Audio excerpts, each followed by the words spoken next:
Guys, welcome back to my YouTube channel. I hope ಎಲ್ಲರೂ ಚೆನ್ನಾಗಿದ್ದೀರಾ ಅಂದ್ಕೊಂಡಿದ್ದೀನಿ. ಇಲ್ಲಿ ನಾನು ಕೂಡ ತುಂಬಾ ಚೆನ್ನಾಗಿದ್ದೀನಿ. ಇವತ್ತು ಹೇಳೋಕೊಟ್ಟಿರೋ ವಿಷಯ ಕೆಸೆಟ್ ಎಕ್ಸಾಮ್ ಪೇಪರ್ 1 ಮತ್ತು ಪೇಪರ್ 2ಗೆ ಸ್ಟಡಿ ಟಿಪ್ಸ್ ಕೊಡಿ ಅಂತ ಕೆಲವರು ಕೇಳಿದರು. ಸೊ ಅವ್ರಿಗೋಸ್ಕರ ಈ video. Paper 1 general studies paper ಆಗಿರುತ್ತೆ. ಸೊ ಆ ಒಂದು ಜನರಲ್ ಸ್ಟಡೀಸ್ ಪೇಪರ್ಗೆ ಹೇಗೆ ಪ್ರಿಪೇರ್ ಆಗಬೇಕು, ನೋಟ್ಸ್ ಅಂದರೆ ನೀವೇ ನೋಟ್ಸ್ ಮಾಡ್ಕೊಳ್ಬೇಕಾ ಅಥವಾ ಯಾವ ಬುಕ್ ಓದಿದ್ರೆ ಬೆಸ್ಟ್ ಆಗಿರುತ್ತೆ, ಸೊ ಅದನ್ನು ಈ ವಿಡಿಯೋದಲ್ಲಿ ಹೇಳ್ಕೊಡ್ತಾ ಇದ್ದೀನಿ. ಜೊತೆಗೆ ಪೇಪರ್ 2 ಏನು ಸಬ್ಜೆಕ್ಟ್ ಪೇಪರ್ ಇರುತ್ತೆ, ಸೊ ಅದಕ್ಕೆ ಹೇಗೆ ಪ್ರಿಪೇರ್ ಆಗಬೇಕು ಅನ್ನೋದನ್ನು ಕೂಡ ಈ ವಿಡಿಯೋದಲ್ಲಿ ತಿಳಿಸ್ಕೊಡ್ತಾ ಇದ್ದೀನಿ.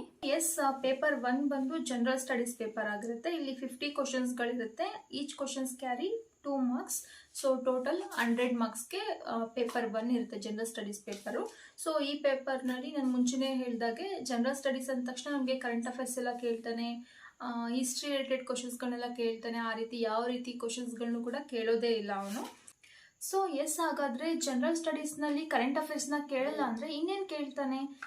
ಈ ಕ್ವಶನ್ ಯೂಶಲಿ ಎಲ್ರಿಗೂ ಬಂದೇ ಬರುತ್ತೆ. ಜನರಲ್ ಸ್ಟಡೀಸ್ ಅಂದರೆ ಕರೆಂಟ್ ಅಫೇರ್ಸ್ನ ಕೇಳಬೇಕು, ಹಿಸ್ಟ್ರಿ ಕೇಳಬೇಕು, ಸೈನ್ಸ್ ಆ್ಯಂಡ್ ಟೆಕ್ನಾಲಜಿನ ಕೇಳಬೇಕು. ಅದೆಲ್ಲ ಕೇಳಲ್ಲ ಅಂದರೆ ಇನ್ನೇನು ಕೇಳ್ತಾನೆ? ಸೊ ಯೂಶಲಿ ಬರುತ್ತೆ ಈ ಡೌಟು. ಕೆಸೆಟ್ ಎಕ್ಸಾಮಲ್ಲಿ ಜನರಲ್ ಸ್ಟಡೀಸ್ ಪೇಪರ್ ಅಂತ ಹೇಳಿದ್ರೆ 50 ಮಾರ್ಕ್ಸ್ಗೆ ಏನು ಪೇಪರ್ ಇರುತ್ತೆ ಜನರಲ್ ಸ್ಟಡೀಸು, ಆ ಪೇಪರ್ನಲ್ಲಿ ಕರೆಂಟ್ ಅಫೇರ್ಸು ಕೇಳೋದೇ ಇಲ್ಲ.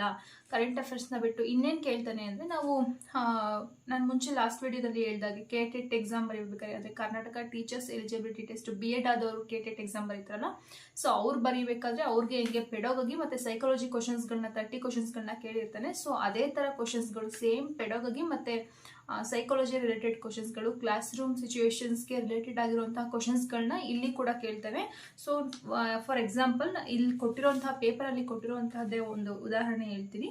ತರಗತಿ ಕೋಣೆಯ ಸಂದರ್ಭದಲ್ಲಿ ಕಲಿಕಾ ಉದ್ದೇಶಗಳ ಅರ್ಥವೆಂದರೆ? ಆಪ್ಷನ್ ಎ ಶೈಕ್ಷಣಿಕ ಸಾಧನೆ, ಆಪ್ಷನ್ ಬಿ ಉದ್ದೇಶಪೂರ್ವಕ ಕಲಿಕಾ ಫಲಗಳು, ಆಪ್ಷನ್ ಸಿ ಕಲಿಕಾ ಅನುಭವಗಳನ್ನು ಒದಗಿಸುವುದು, ಆಪ್ಷನ್ 4 ಕಲಿಕಾರ್ಥಿಯು ಪ್ರದರ್ಶಿಸುವ ಚಟುವಟಿಕೆಗಳು. ಸೊ ಇಲ್ಲಿ 4 ಆಪ್ಷನ್ಸ್ ಕೊಟ್ಟಿದ್ದಾನೆ, ಕ್ವಶನ್ ಕೊಟ್ಟಿದ್ದಾನೆ.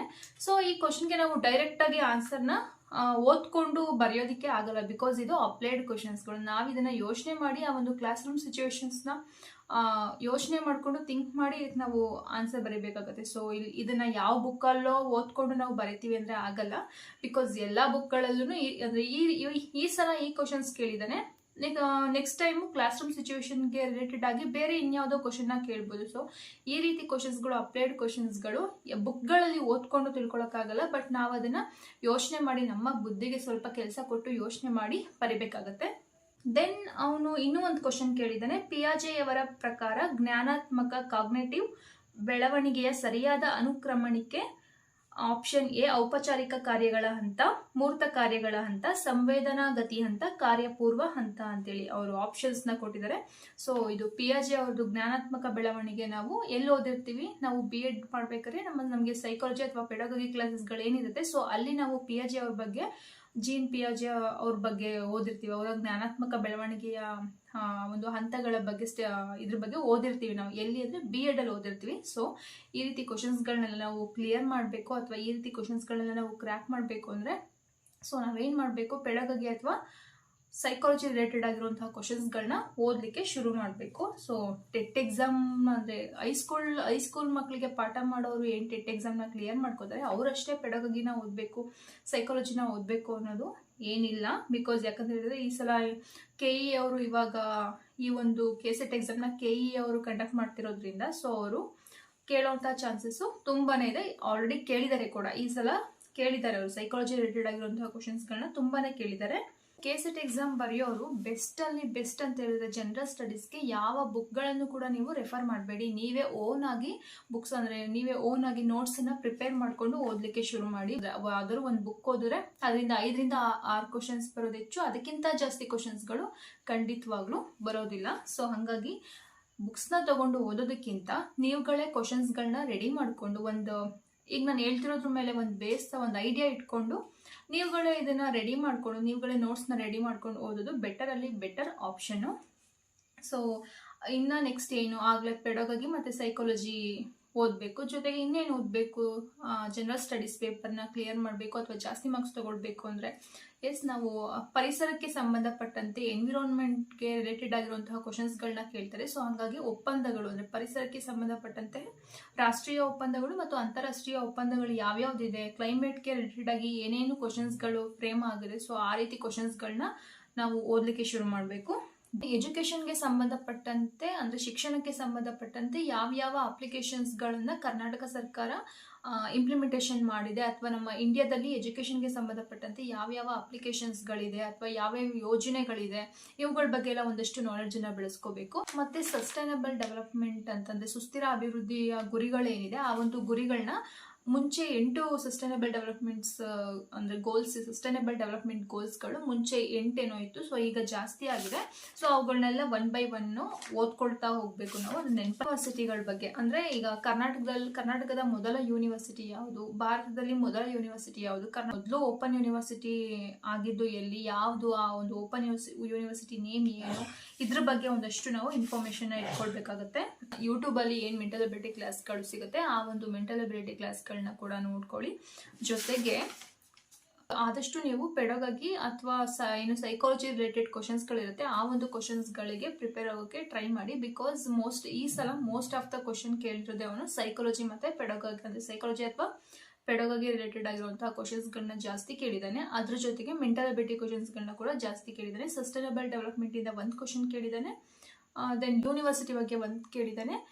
ಅದ್ರ ಜೊತೆಗೆ ಅದೇ ಆಗಲೇ ಹೇಳಿದಾಗೆ ಎಜುಕೇಷನ್ ರಿಲೇಟೆಡ್ ಆಗಿ ಕರ್ನಾಟಕದಲ್ಲಿ ಅಥವಾ ಭಾರತದಲ್ಲಿ ಯಾವ್ಯಾವ ಯೂನಿವರ್ಸಿಟಿಗಳಿದೆ ಅಥವಾ ಏನಾದರೂ ಅದು ಸ್ಪೆಷಾಲಿಟಿ ಏನಾದರೂ ಇದೆಯಾ, ಸೊ ಅದ್ರ ಬಗ್ಗೆ ಒಂದಷ್ಟು ಮಾಹಿತಿಗಳನ್ನ ತಿಳ್ಕೊಂಡ್ರೆ ಜನರಲ್ ಸ್ಟಡೀಸ್ ಪೇಪರು ಆರಾಮ್ಸೆ ಕ್ಲಿಯರ್ ಮಾಡ್ಬೋದು. ಅಂದರೆ ಇಟ್ ಮೀನ್ಸ್ 30+ ಅಥವಾ 35+ ಮಾರ್ಕ್ಸ್ನ ನಾವು ಈಸಿಯಾಗಿ 35+ ಕ್ವಶನ್ಸ್ಗಳನ್ನ ನಾವು ಈಸಿಯಾಗಿ ಕ್ರ್ಯಾಕ್ ಮಾಡ್ಬೋದು. ಪೇಪರ್ 2ಗೆ ಹೇಗೆ ಪ್ರಿಪೇರ್ ಆಗಬೇಕು, ಯಾವ ಬುಕ್ಸ್ನ ಓದಬೇಕು, ನನ್ನ ಕೇಳೋದಾದರೆ, ನನ್ನ ಪರ್ಸ್ನಲ್ ಒಪಿನಿಯನ್ನ ಹೇಳೋದಾದರೆ, ದಯವಿಟ್ಟು ಯಾವ ಬುಕ್ಸ್ಗಳನ್ನು ಕೂಡ ರೆಫರ್ ಮಾಡಬೇಡಿ ನೀವು. ಅಂದರೆ KCET ಎಕ್ಸಾಮ್ನ ಹೊರಟಿರೋರು ದಯವಿಟ್ಟು ಯಾವ ಬುಕ್ಸ್ಗಳನ್ನು ರೆಫರ್ ಮಾಡಬೇಡಿ. ಅಂದರೆ ಯಾವುದೋ ಒಂದು ಬುಕ್ಸ್ ಓದ್ತೀರಾ ಅಂತ ಹೇಳಿದ್ರೆ ನೀವುಗಳು, ಆ ಒಂದು ಬುಕ್ಸಿಂದ ಮ್ಯಾಕ್ಸಿಮಮ್ ಎಷ್ಟು ಕ್ವಶನ್ಸ್ ಬರ್ಬೋದು, ಮ್ಯಾಕ್ಸಿಮಮ್ 10 ಕ್ವಶನ್ಸ್ ಅಥವಾ 11 ಕ್ವಶನ್ಸ್, 100 ಕ್ವಶನ್ಸ್ ಇರೋದು ಯಾವುದೋ ಒಂದು ಸಬ್ಜೆಕ್ಟ್ ಪೇಪರಲ್ಲಿ 100 ಕ್ವಶನ್ಸ್ ಇದೆ. Each questions carry 2 marks. ಯಾವುದೋ ನೀವು ಒಂದು ಬುಕ್ ತೊಗೊಂಡು ಓದ್ತಾ ಇದ್ದೀರಾ KCET ಎಕ್ಸಾಮ್ಗೆ ಅಂತ ಹೇಳಿದ್ರೆ, ಆ ಒಂದು ಬುಕ್ಕಿಂದ ಎಷ್ಟು ಮಾರ್ಕ್ಸ್ ಬರಬಹುದು, ಮ್ಯಾಕ್ಸಿಮಮ್ 10 to 12 ಕ್ವಶನ್ಸ್ ಅಷ್ಟೇ ಬರ್ಬೋದು. ಅದಕ್ಕಿಂತ ಜಾಸ್ತಿ ಕ್ವಶನ್ಸ್ ಬರೋದಕ್ಕೆ ಚಾನ್ಸೇ ಇಲ್ಲ. ಜೊತೆಗೆ ನಿಮಗೆ ಆ ಒಂದು ಬುಕ್ಕನ್ನು ಓದೋ ಅಷ್ಟು ಕೇಪಬಿಲಿಟಿ ಬೇಕಲ್ಲ. ಈವನ್ ನನಗೂ ಅಷ್ಟೇ, ಅಷ್ಟು ದೊಡ್ಡ ಬುಕ್ಗಳನ್ನೆಲ್ಲ ಓದೋ ಅಷ್ಟು ಕೇಪಬಿಲಿಟಿ ಇಲ್ಲ. ಸೊ ನಾವು ಬೇಗ ಎಕ್ಸಾಮ್ನ ಕ್ಲಿಯರ್ ಮಾಡ್ಕೋಬೇಕು ಅಂದರೆ ಬೆಸ್ಟ್ ವೇ ಅಂತ ಹೇಳಿದ್ರೆ ನಾವೇ ನೋಟ್ಸ್ನ ಪ್ರಿಪೇರ್ ಮಾಡ್ಕೊಳ್ಳೋದು. ಸೊ ಹಾಗಾದರೆ ನಾವೇ ಹಿಂಗೆ ನೋಟ್ಸ್ ಪ್ರಿಪೇರ್ ಮಾಡ್ಕೊಳ್ಳೋದು. ಸ್ಟಡೀಸ್ ಲೈಫಲ್ಲಿ ಇರೋರು ಯಾರ್ಯಾರು ಮಾಸ್ಟರ್ಸ್ನ ಮಾಡ್ತಾ ಇರ್ತೀರಾ, ಸೊ ಅಂಥವ್ರಿಗೆ ನೋಟ್ಸ್ ಪ್ರಿಪೇರ್ ಮಾಡ್ಕೊಳ್ಳೋಕ್ಕೆ ಅಷ್ಟೊಂದು ಕಷ್ಟ ಅಂತ ಅನ್ಸೋದಿಲ್ಲ. ಬಿಕಾಸ್ ನೀವು ರೆಗ್ಯುಲರ್ ಆಗಿ ಕ್ಲಾಸ್ಗಳನ್ನ ಕೇಳ್ತಾ ಇರ್ತೀರಾ. ಸೊ ಆ ಒಂದು ಕ್ಲಾಸ್ ರೂಮಲ್ಲಿ ನಿಮ್ಮ ಲೆಕ್ಚರರ್ಸ್ಗಳು, ನಿಮ್ಮ ಪ್ರೊಫೆಸರ್ಗಳು ಏನೇನು ಕ್ಲಾಸ್ಗಳನ್ನ ಮಾಡ್ತಾರೆ, ಅದರಲ್ಲಿ ಏನೇನು ನಿಮಗೆ ತುಂಬ ಇಂಪಾರ್ಟೆಂಟ್ ಅಂತ ಅನ್ಸುತ್ತೆ, ಸೊ ಅದನ್ನು ನೀವೇನು ಮಾಡಬೇಕು, ಒಂದು ಕಡೆ ನೋಟ್ ಮಾಡ್ಕೋಬೇಕು. ಫಾರ್ ಎಕ್ಸಾಂಪಲ್ ನಮ್ಮ ಸಬ್ಜೆಕ್ಟ್ ತಗೊಳ್ಳೋಣ, ಎಕನಾಮಿಕ್ಸ್ ಅನ್ಕೊಳ್ಳೋಣ. ಎಕನಾಮಿಕ್ಸ್ದು ಯಾವುದೋ ಒಂದು ಟ್ರೇಡ್ ಬಗ್ಗೆ ಏನೋ ಕ್ಲಾಸ್ ಮಾಡ್ತಾ ಇದ್ದಾರೆ ಅನ್ಕೊಳ್ಳೋಣ.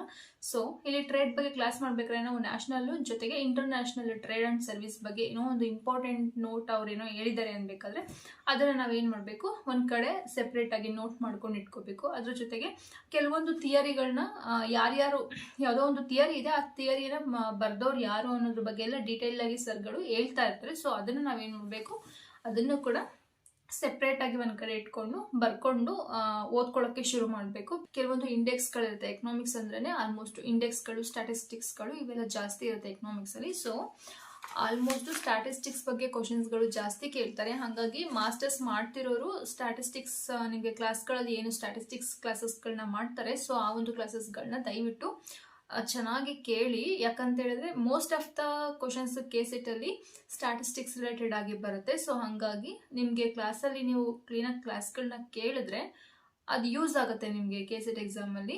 ಮಾರ್ಟಾಲಿಟಿ ರೇಟ್ಗಳ ಬಗ್ಗೆ ಒಂದು ಕಡೆ ನೋಟ್ಸ್ ಮಾಡ್ಕೊಳ್ಳೋದು. ಮತ್ತು ಕೆಲವೊಬ್ಬರು ಎಕನಾಮಿಸ್ಟ್ಗಳು ಅವ್ರವ್ರದ್ದೇ ಆಗಿರುವಂತಹ ಥಿಯರಿಗಳನ್ನ ಮಂಡಿಸಿರ್ತಾರೆ ಅಥವಾ ಅವ್ರವ್ರದ್ದೇ ಥಿಯರಿಗಳನ್ನ ಕೊಟ್ಟಿರ್ತಾರೆ. ಸೊ ಅವರು ಯಾವ ಇಯರ್ನಲ್ಲಿ ಅವರು ಯಾವ ಥಿಯರಿಗಳನ್ನ ಕೊಟ್ಟರು ಅನ್ನೋದನ್ನ ಒಂದು ಕಡೆ ನೋಟ್ ಮಾಡಿ ಇಟ್ಕೊಂಡು ಅದನ್ನು ಕೂಡ ಓದ್ಕೊಳ್ಳಿ. ಟ್ಯಾಕ್ಸಸ್ಗಳ ಬಗ್ಗೆ ಓದ್ಕೊಳ್ಳಿ. ಸ್ಟೇಟ್ ಟ್ಯಾಕ್ಸ್ ಎಲ್ಲ ಅಂದರೆ ಸ್ಲ್ಯಾಬ್ಸ್ಗಳು ಏನೇನಿದೆ, ಮತ್ತು ಜೊತೆಗೆ ಎಕ್ಸ್ಟರ್ನಾಲಿಟೀಸ್ಗಳು ಅಂದರೆ ಬಾಹ್ಯತೆಗಳು ಅಂತ ಏನು ಕರಿತೀವಿ ಅದ್ರ ಬಗ್ಗೆನೂ ಒಂದಷ್ಟು ಓದ್ಕೊಳ್ಳಿ. ಪಾಪ್ಯುಲೇಷನ್ ಬಗ್ಗೆ ಯಾರ್ಯಾರು ಏನೇನು ಥಿಯರಿಗಳನ್ನ ಕೊಟ್ಟಿದ್ದಾರೆ, ಅರ್ಥಶಾಸ್ತ್ರಕ್ಕೆ ರಿಲೇಟೆಡ್ ಆಗಿ ಯಾರ್ಯಾರು ಏನೇನು ಥಿಯರಿಗಳನ್ನ ಕೊಟ್ಟಿದ್ದಾರೆ, ಅವರು ಅದೇ ಅರ್ಥಶಾಸ್ತ್ರದಲ್ಲಿ ನೊಬೆಲ್ ಪ್ರಶಸ್ತಿಗಳನ್ನ ಪಡ್ಕೊಂಡಿರುವಂಥವರ ಹೆಸರುಗಳು, ಮತ್ತು ಅವರ ಯಾವ ಒಂದು ಥಿಯರಿಗೆ ಆ ಒಂದು ನೊಬೆಲ್ ಪ್ರಶಸ್ತಿ ಬಂದಿದೆ. ಸೊ ಇದ್ರ ಬಗ್ಗೆ ಎಲ್ಲ ತಿಳ್ಕೊಳ್ಳಿ. ಮೇನ್ ಥಿಂಗ್ ಅಂತ ಹೇಳಿದ್ರೆ ಸ್ಟ್ಯಾಟಿಸ್ಟಿಕ್ಸ್ ಬಗ್ಗೆ ಸ್ವಲ್ಪ ಜಾಸ್ತಿ ಇನ್ಫಾರ್ಮೇಷನ್ ತಿಳ್ಕೊಳ್ಳೋಕ್ಕೆ ಟ್ರೈ ಮಾಡಿ. ಸೊ ಸ್ಟ್ಯಾಟಿಸ್ಟಿಕ್ಸ್ ಬಗ್ಗೆ ನಿಮಗೆ ಜಾಸ್ತಿ ಇನ್ಫಾರ್ಮೇಷನ್ ಬೇಕು ಅಂತ ಹೇಳಿದ್ರೆ ಮಾಸ್ಟರ್ಸ್ ಯಾರ್ಯಾರು ಮಾಸ್ಟರ್ಸ್ ಮಾಡ್ತಾ ಇರ್ತಾರೆ ಸೊ ಅಂಥವ್ರ ಹತ್ರ ನೋಟ್ಸ್ ಇಸ್ಕೊಳ್ಳೋದು ಅಥವಾ ಸಿಲೆಬಸ್ ಕಾಪಿಯನ್ನು ಇಸ್ಕೊಂಡು ಲೈಬ್ರರಿನಲ್ಲಿ ಅದಕ್ಕೆ ಸಂಬಂಧಪಟ್ಟಂತಹ ಬುಕ್ಗಳನ್ನು ಕಲೆಕ್ಟ್ ಮಾಡಿಕೊಂಡು ಅದರಿಂದ ಮಾಹಿತಿಯನ್ನು ಕಲೆಕ್ಟ್ ಮಾಡ್ಕೊಳ್ಳೋದಾಗಿರ್ಬೋದು. ಈ ರೀತಿ ನೀವುಗಳು ಮಾಹಿತಿಯನ್ನು ಅಥವಾ ಇನ್ಫಾರ್ಮೇಷನ್ನ ಗ್ಯಾದರ್ ಮಾಡ್ಕೋಬೋದು. ಸೊ ಎಸ್, ಐ ಹೋಪ್ ನಿಮಗೆ ವಿಡಿಯೋ ಇಷ್ಟ ಆಗಿದೆ ಅನ್ಕೋತೀನಿ. ಇದೇ ಥರ ಹೊಸ ವಿಡಿಯೋನಿಗೆ ಮತ್ತೆ ಬರ್ತೀನಿ. ಅಲ್ಲಿವರೆಗೂ take care, by, have A good day.